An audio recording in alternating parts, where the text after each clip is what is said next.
Sadhu Sundar Singh, Called of God, Chapter 6, Called of God. Blessed are they that hunger and thirst after righteousness, for they shall be filled. Matthew 5:6. Come unto me, and I will give you rest. Matthew 11:28. Thus far, God had led Sundar by a way he knew not, and it seemed only to lead him into blacker night.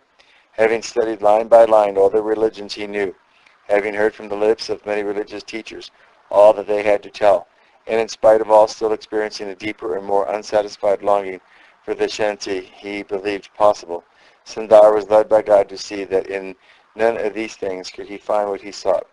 In the silent sanctuary of his own heart came the thought at last that perhaps in the despised book he had so furiously destroyed there might be some help, and so he yet again took the Testament in hand.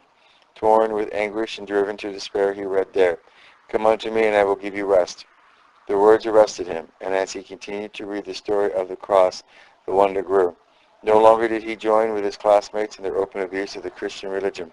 Sometimes he was discovered in quiet converse with a Christian teacher.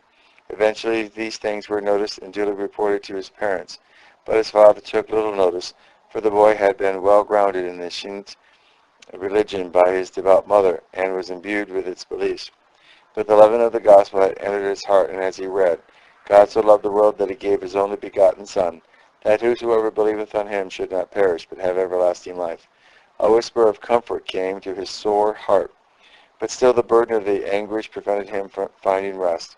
At last he felt he must put an end to the struggle. So one night he made a firm resolve that he would obtain peace before dawn, either in this world or the next. He knew that at 5 o'clock each morning the Ludhiana train express passed at the bottom of his father's garden, and to the end his misery seemed no sin to the Hindu boy.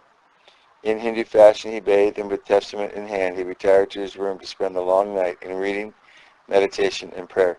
Just before dawn, Sundar became conscious of a bright cloud filling the room, and in the cloud he saw that radiant figure and face of Christ.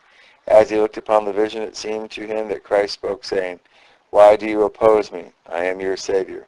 I died on the cross for you."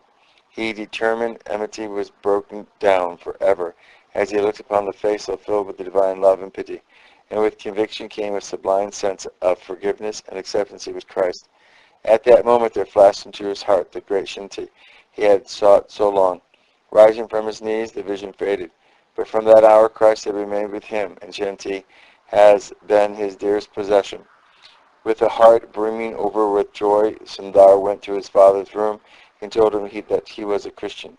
Unable to believe that his son could be in earnest, his father urged him to go to rest, and believing all was right, he fell asleep again.